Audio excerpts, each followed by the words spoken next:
Oi, eu sou a Thaís do blog Insights Literários e eu vim aqui hoje falar sobre um livro daquela lista dos 12 livros prometidos para 2013. O primeiro deles, eu vou tentar gravar os vídeos na ordem do que eu havia comentado naquele vídeo, né? Mas se não der, tudo bem, vocês vão entender.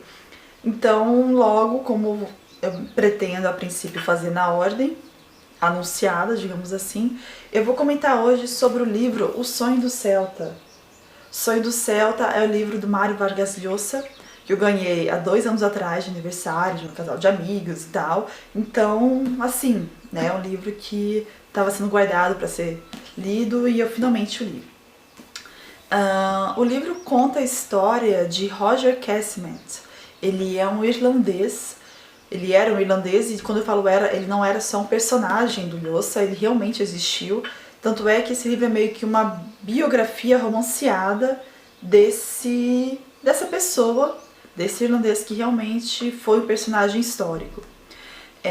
Esse personagem, ele ficou muito marcado, muito conhecido como dos resistentes, um dos irlandeses que buscavam a autonomia da Irlanda em relação à Grã-Bretanha. E esse livro ele acaba contando como que se deu a mudança de mentalidade desse cara, né, do Roger, em relação à visão dele sobre o próprio país, sobre sua própria identidade e sobre a própria Grã-Bretanha. Bom, então o livro começa falando desde pequeno, conta um pouco a história da família dele e como que ele acabou se vinculando a tarefas, a serviços, a missões diplomáticas da Grã-Bretanha em alguns países fora de lá. O primeiro país que o Roger ele chegou a conhecer, que ele chegou a fazer uma expedição, digamos assim, foi o Congo.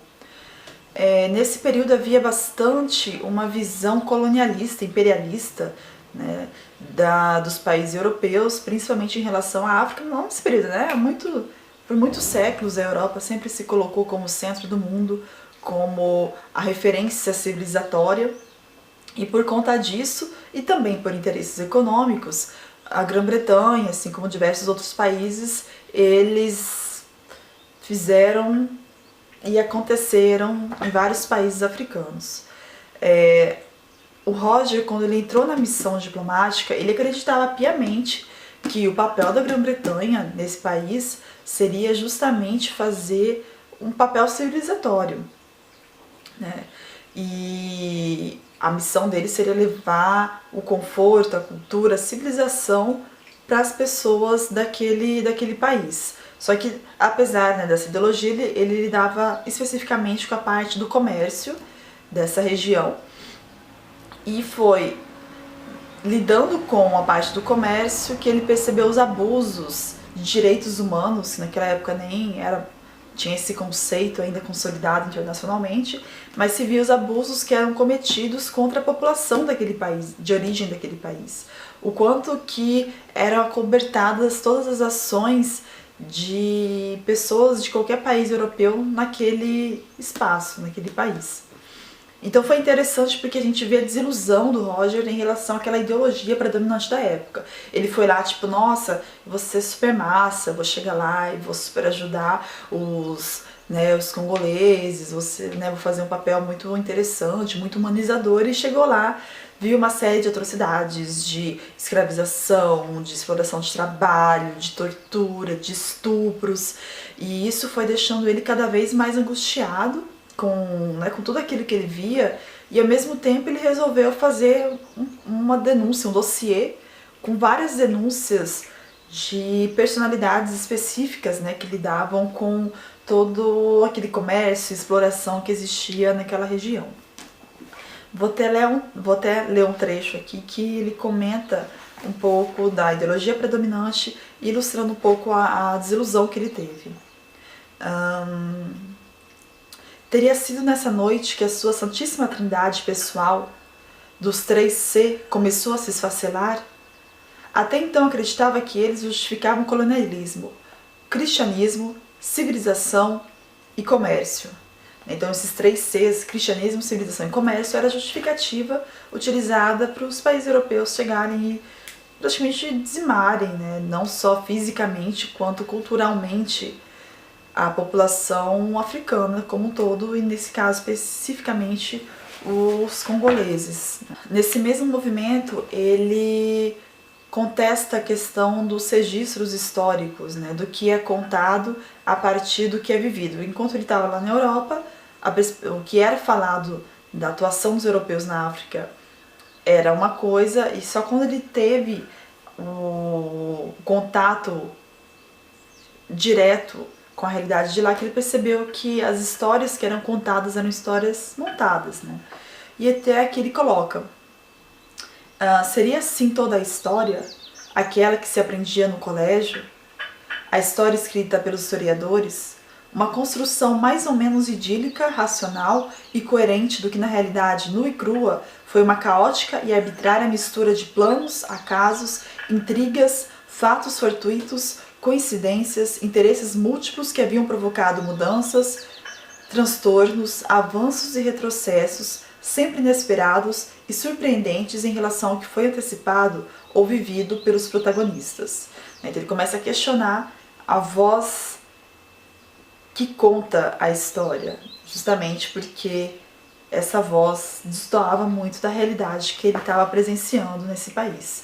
Enfim, lá no Congo, então, ele chega a fazer esse dossiê que eu havia falado, com as denúncias de maltrato, de contrariedade aos direitos humanos, e aí, depois disso ele voltou à Inglaterra, ele publicou esse dossiê, ele ficou famoso, ele foi chamado no parlamento, teve toda uma mobilização da sociedade para se fazer denúncias, até porque a denúncia estava voltada não só para os ingleses, mas também para os belgas, para pessoas de outras nacionalidades, né? Então aí a Inglaterra ela topou tomar esse papel de herói em favor dos direitos humanos e tal, sendo que a gente sabe que, né, muito provavelmente haveria uma série de interesses econômicos nessa disputa vinculada à discussão de direitos humanos, assim como foi quando a gente aprende na escola sobre por que a Inglaterra insistiu tanto para que acabasse a escravidão nos países da América. Justamente foi por causa da Revolução Industrial, que eles queriam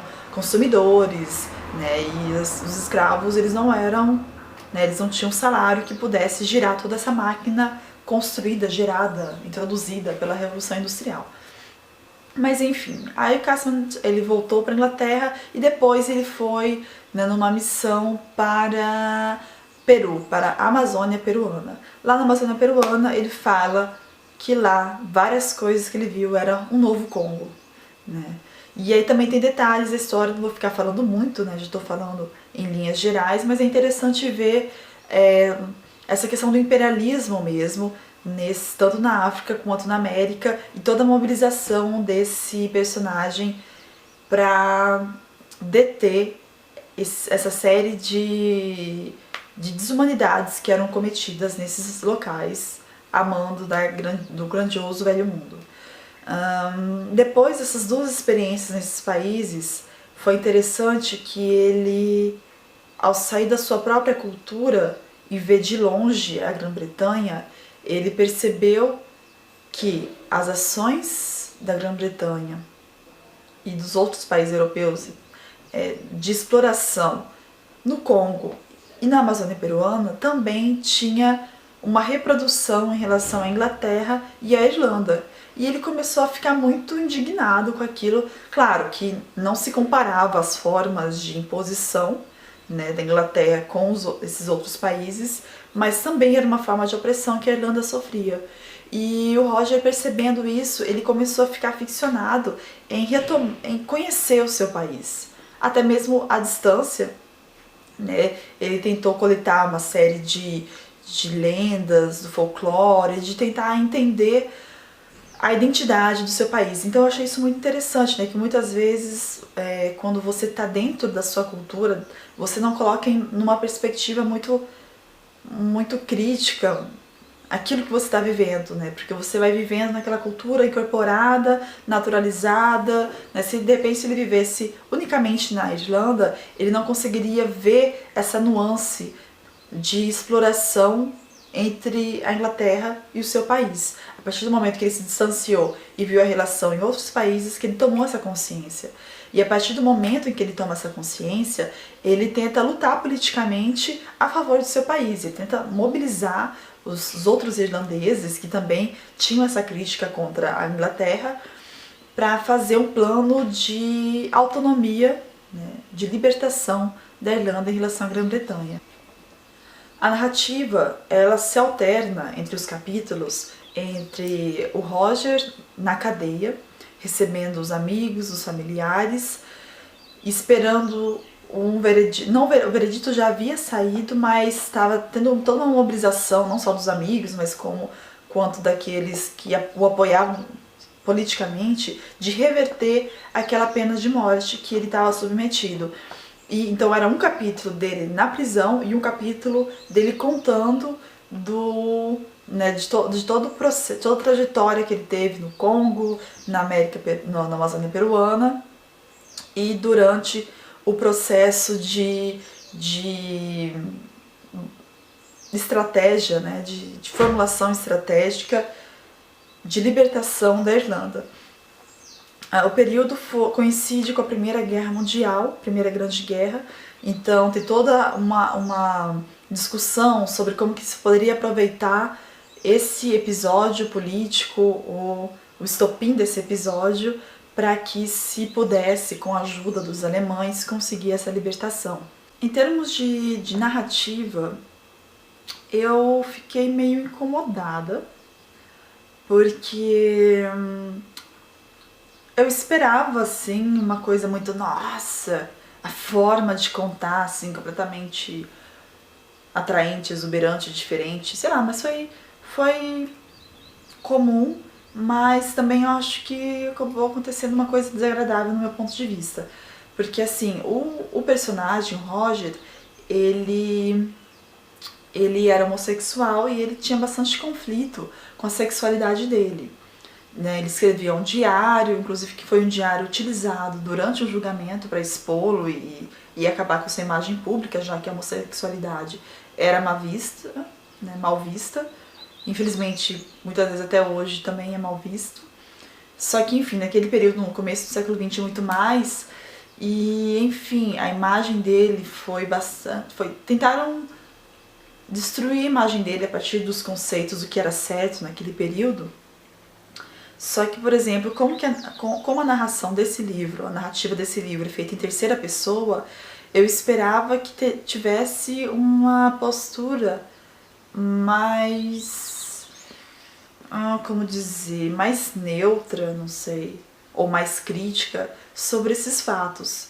O Vargas Llosa eu acho estranho, porque eu entenderia a forma dele narrar esses episódios, que algumas vezes conta que ele se envolveu com fulano, com ciclano, né, alguns sexos casuais que ele tinha, ou até algum um envolvimento mais sério que ele teve com outro rapaz, mas era contado como se uma pessoa daquele período estivesse contando, sabe? Não foi uma, digamos, não foi uma visão do século XXI sobre aquele fato. Era um narrador em terceira pessoa que contava falando objetivamente sobre os fatos, mas não fazendo uma análise muito crítica. Então as coisas ficavam meio... não sei, me incomodou bastante, como se o fato dele ter sido homossexual era realmente conflituoso, mas ficava numa esfera meio de submundo, sujo, sei lá, assim, não gostei. Me deixou muito desconfortável. Né? Não achei que o narrador, por ser terceira pessoa, ele tinha potencial de fazer muitas críticas, de se posicionar de uma forma diferente. Então, por isso, assim, que eu achei interessante esse livro, por conta de toda a pesquisa que o Llosa fez sobre esse personagem histórico e tal.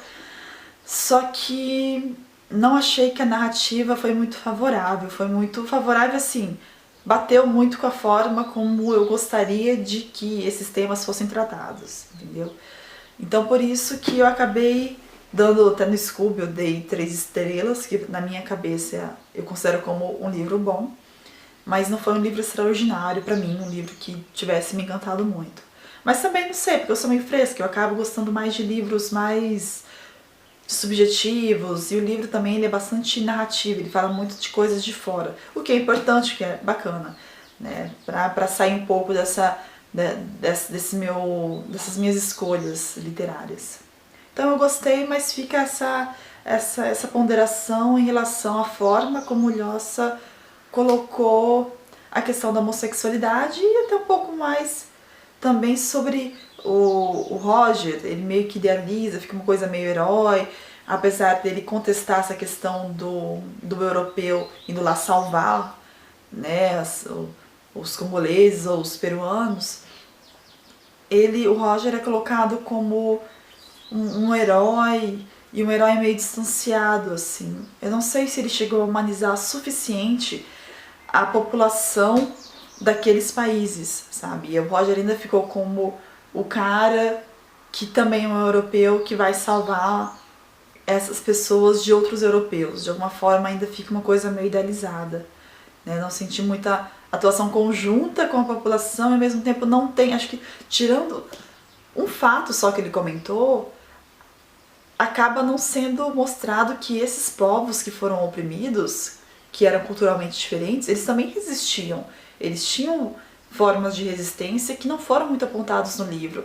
Então, assim, era sempre, o Roger é o super-herói que conseguiu, né, quebrar toda aquela rede de exploração. Né? Então, por isso que não foi, meu Deus, que livro sensacional, amei. Mas também foi um livro interessante, foi bem interessante para ver como que as coisas funcionavam na época. E também por saber que esse personagem ele realmente existia. Né? E o fato de ser um personagem que existia também já deixou um pouco mais interessante essa história. Bom, então é isso, desculpa essa rabugentice, né? Podia ter falado muito melhor desse livro, mas essas foram as impressões que eu tive na leitura. Então é isso, qualquer coisa a gente vai se falando por aí. No próximo vídeo talvez eu venha falar sobre A Elegância do Ouriço, que foi o segundo livro que eu comentei na lista, que eu li no ano passado. Então é isso, um grande abraço.